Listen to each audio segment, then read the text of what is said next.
This is a 1996 Toyota Camry, and everyone drove these back in the 90s. Before the SUV, the crossover showed up, this car mobilized America. It was one of the most popular sedans on the market, has been for decades, and this one is tremendously well preserved, a great throwback to this era. Today, I'm going to review this 90s Camry and show you its quirks and features.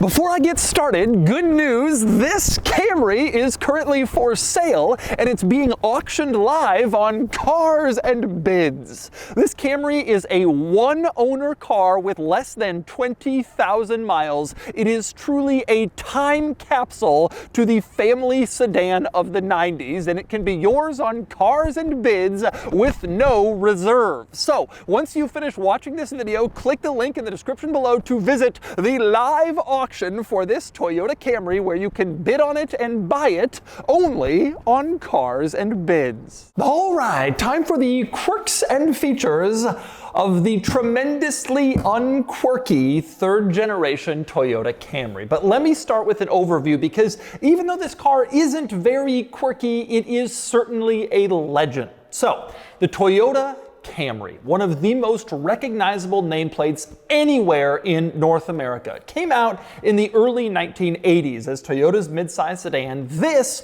was the third generation sold in the US, and this version of the Camry was offered from 1992 to 96. Now, it was a sedan, as you can see, and that was the most popular body style, but you could also get this version of the Camry as a station wagon or as a coupe, believe it or not. This was the very last Camry offered as anything other than a sedan. The wagon went away in the US after this generation, and the coupe continued, but they rebranded it as the Solara. Initially the Camry Solara, then the Solara, and it even spawned a convertible. But after this, the traditional Camry was sedan only. Now, back in the day, back in the mid-90s when this car was new, there were 4 trim levels. You had your 3 basics, the DX, that was the base model. The LE, that was the mid trim, the one that most people got. That's this Camry. And then you had the XLE, the luxury model. But you also had a sporty one called the SE. Now, back in this era, the SE didn't add any power or really anything else. It had alloy wheels. It looked a little cooler, but it was just intended to appear sporty. And that's how the Camry worked. Unfortunately, no Camry from this era was actually sporty because the powertrains didn't really allow for a lot of performance. There were 2 available engine choices. The base level was a 2.2 liter 4-cylinder that made about 130 horsepower-ish depending on the year. Or you could upgrade to a 3 liter V6 that made about 190 horsepower depending on the year. Neither was particularly quick, but both were offered with a 5-speed manual or a 4-speed automatic transmission. This Camry LE with a 4-cylinder engine and a 4-speed automatic was kind of the meat of the lineup. Certainly the most popular configuration. It's how so many of these cars were. Now, the thing you gotta understand about the Toyota Camry, especially if you're watching from some other country or continent, is just how popular this car was and still is. Tremendously common. These were truly everywhere throughout the 90s, and that's still true of the Camry today. Check this out. This is a 1996 Camry, like I said. The Camry wasn't the most popular car in America in 96. It was the Ford Taurus. The Camry was second, but they redesigned the Camry for 97, the 4th generation model. It was the most popular car in 97, and it has been the most popular car in America every single year since then, except 2001, the Honda Accord.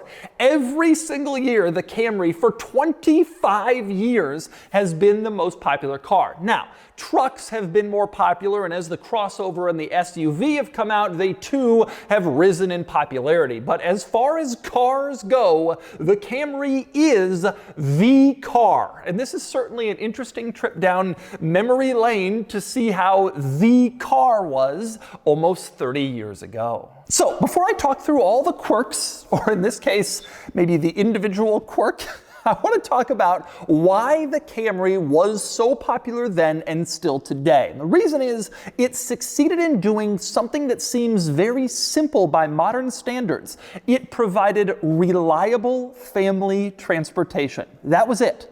That was all it did. But you see, it wasn't that easy back then. Throughout the 70s and the 80s, the American car companies had kind of destroyed their reputation by making a series of unreliable cars that were difficult to own and deal with, and nobody really wanted that headache. The big three, General Motors, Ford, and Chrysler, had kind of ruined their reputations, especially in the world of mid-size sedans. The market was ripe for someone to come along and do it better. And that's what Toyota did. The Camry came out in '83. By '97, it was the most popular car in America, and it has never relinquished that title because it gave people simple, reliable family transportation, something that at the time was difficult. But Toyota achieved this in a surprisingly interesting way by being really, really dull. And on the outside of the car, that is especially true. Toyota took no risks. The goal was to appeal to as many people as humanly possible, and so they didn't want to make any crazy design decision or strange line that might alienate car buyers. And so this has to be one of the most boringly styled, basic, simple designs ever. I've looked all throughout the exterior of this car, and I can't find a single interesting line, a single unusual or awkward or strange decision. They just wanted to make a basic and simple car, and boy did they succeed in doing that. You see this on the road, it just seems anonymous. It seems like a car, and that's what they were going for. People were already kind of taking a risk in the early 90s by buying a Japanese car, a Toyota. It was something sort of new and different, and so they didn't want to make you take any unnecessary risks with an ugly car. So instead they made it boring, and it worked. As for exterior quirks, I can see only two worth noting. Number one, the taillight situation is interesting. You can see the trunk line comes down here, down the fender, but then it jogs to the side when the trunk actually opens in order to move aside from the brake light. That's because of the regulation that the brake light has to be on a non-moving piece. So they couldn't put the brake light on the trunk, which would have made sense with the body line, so that's why the trunk sort of jogs in there. You also have a power antenna in this car. When you turned on the radio, the antenna would go up automatically in order to maximize your radio reception. It was ridiculous. It looked stupid, but in the 90s, a lot of cars had that, including this one. Aside from those very minor quirks, this car just isn't quirky on the outside, and that was absolutely by design. You got to look at this and think it's one of the only examples ever of something getting to the top by being just really, really dull. It worked, and it was preferable to the alternative, which was the American cars and their questionable reputations. And next we move inside, where you'll discover that the interior is about as boring as the exterior. Once again, it wasn't Toyota's goal to make it fun. Toyota needed to just make it work.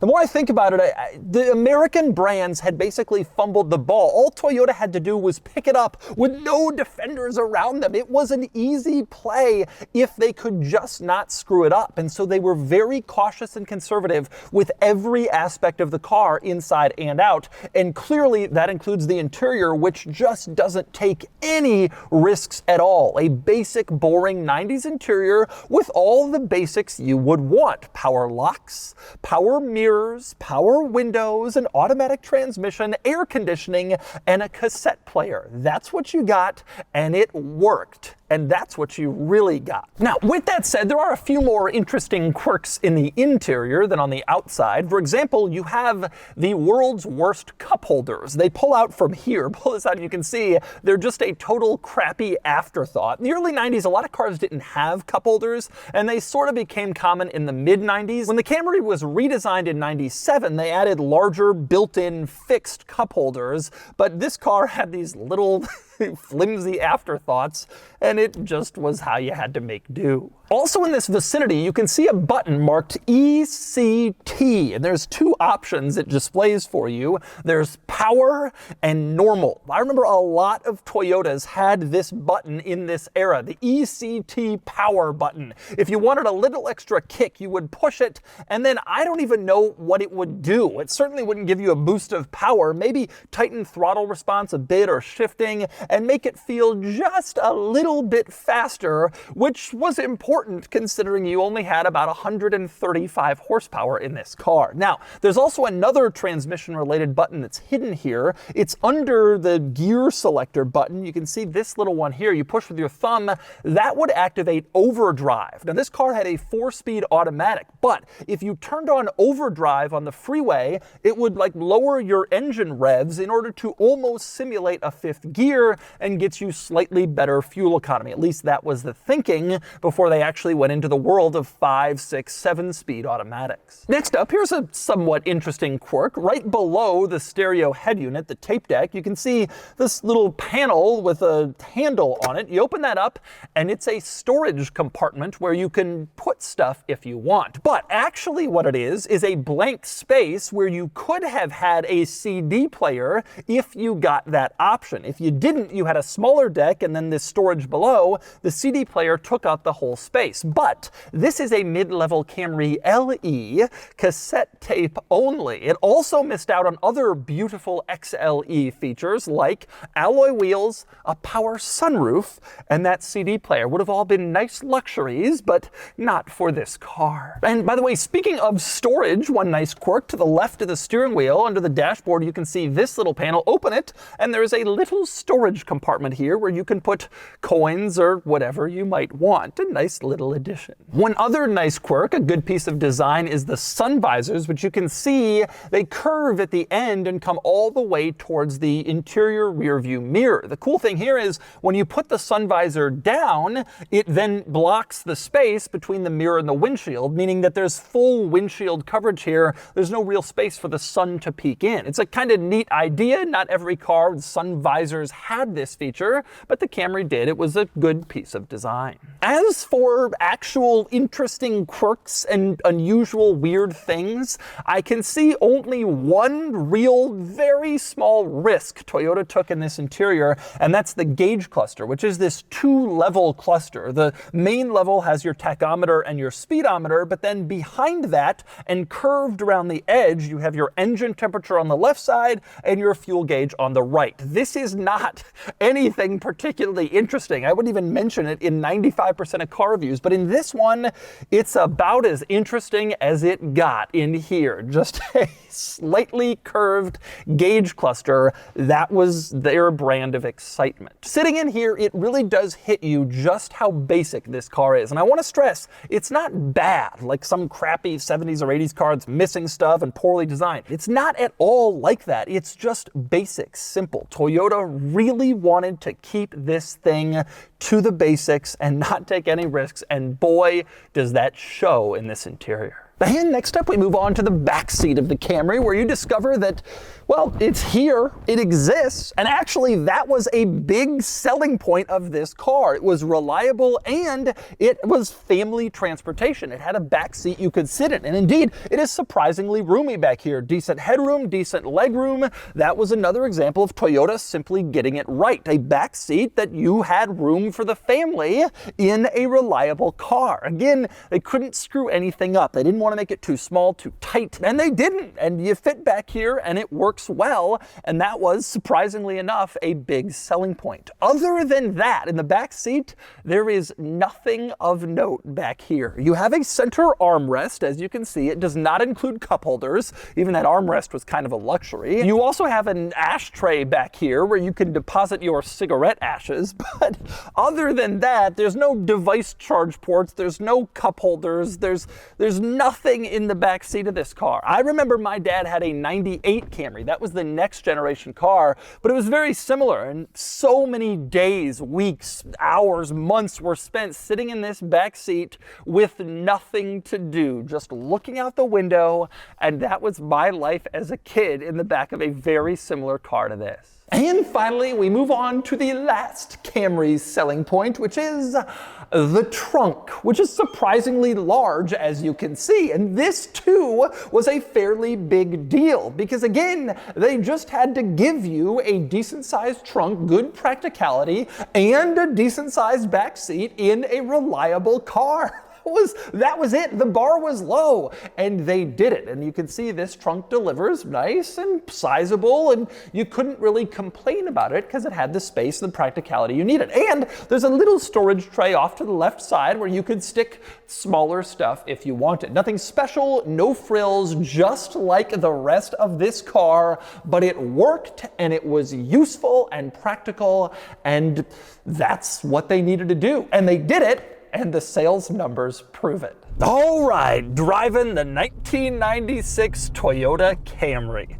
It is so funny to me that this has now become an enthusiast car. In its day, it was a boring family transport, but so many of these were just kind of used up, and as a result, it's the few that are left, especially in this sort of condition, are kind of this nostalgia piece for the old days. Now, my dad had a 98 Camry, which was the next generation car, but it had the same powertrain, it had a lot of the same interior, and I just remember it was just a dull, my dad would buy a new Camry every 10 years. That's what he did when I was growing up. It was just dull. But as cars have changed, there starts to become an appreciation for cars like this. His first Camry was a manual transmission, second gen model, and that car is now kind of cool. It's little, tossable, very few of them left. And this is sort of like that too. Basically, none of these have survived, especially in this condition. And so not only is it a little bit of an enthusiast play, like, ooh, this old school car, but it's also kind of a nostalgia thing, like, what was it like? And I gotta be honest, it's especially important here because I do some 90s cars that were sort of obscure or whatever, and they're fun to watch. But this car, mobilized America. This was the car that everybody had. My aunt had one of these, kids at school. When I was in high school, these were pretty common as first cars because by then they were 10 years old. And this was a car that built America. Everybody was driving this car, in this car. It was just such a common thing. So you're wondering, how does it drive? And the answer is, well, it's actually kind of dull. It's the 2.2 liter four-cylinder, which was the base level powertrain in this car, although I've driven V6 Camrys from this era and the next one, and it wasn't much better. Plus, the point of this car was never to be fast. It was about just simple, basic, reliable transportation. And I gotta say, it had better be reliable because it is relatively dull. I mean, this is not a tremendously exciting or interesting or special driving experience. It did what it was supposed to do. It mobilized America. The Accord was always viewed as a little bit more fun to drive. And the Camry always sold better. But part of the reason for that is Toyota was okay selling to fleets like rental car companies, and Honda never did. And so in a lot of situations, Toyota would kind of pad their sales numbers each year with some fleet sales, and Honda just didn't. But fleet sales don't really make money, and so Honda was kind of cool with, well, they can have the title of best selling, but we're making about the same money, which they probably were. And the kind of people who bought these, including my dad, they were not interested in cars. They did not want to put up with BS. They just wanted a vehicle that moved and was simple and was basic and was drivable and had a backseat big enough for people and a trunk big enough for stuff and was never going to give them trouble outside of oil changes. And to this car's credit, it did it so masterfully that it then became the most popular car in the United States since for the last 26 years. It was just a well done thing. And interestingly, you're starting to see some of that Toyota dominance erode a little bit as people are moving on back to some American cars, crossovers, of course, but also, Koreans, electrics, everything is kind of fracturing a little bit. But there was that great period where Toyota was hugely dominant, mostly because their rivals just couldn't make it work. I mean, Ford, the Tauruses with transmission problems, and Chrysler, the Intrepids with transmission problems, and they just couldn't make it work. But Toyota did. And it's not particularly fun, although I will say it's a little bit more nimble than modern Camrys. It's lower, it's smaller, it's lighter in weight. And so it's a little bit more toss-aroundable, but you still have very uncommunicative steering. You still have understeer that's noticeable always, kind of slow, lazy steering. Easy to steer, it's power assisted of course, but just slow and lazy. It was just never made for people who wanted to do anything fast or performance-y. This was the meat and potatoes car. And keep in mind, Toyota had performance cars at this time. They really did. There were special vehicles. They had cool SUVs, the 4Runner and the Land Cruiser. They had the Supra, the Celica, the MR2. They were making fun cars. But this one was the one they just sold a lot of. And so it appealed to everybody. And you get in this car and you can understand why. And so that's the 1996 Toyota Camry LE. This car is boring, but man, it brings back so many childhood memories. Every kid who grew up in the 90s, their family had one of these or they knew someone who did. And now you can have this one on Cars and Bids. Anyway, now it's time to give this Camry a DougScore. And the DougScore is here, 35 out of 100, which places the Camry here against some other interesting cars from its era. Although every one of these cars is more interesting and more exciting, so they all scored higher. The Camry is only interesting because of how generic and mainstream it is, and how fun it is to look back 30 years later and see its basic mass appeal simplicity. From a driving perspective, well, it's just a car.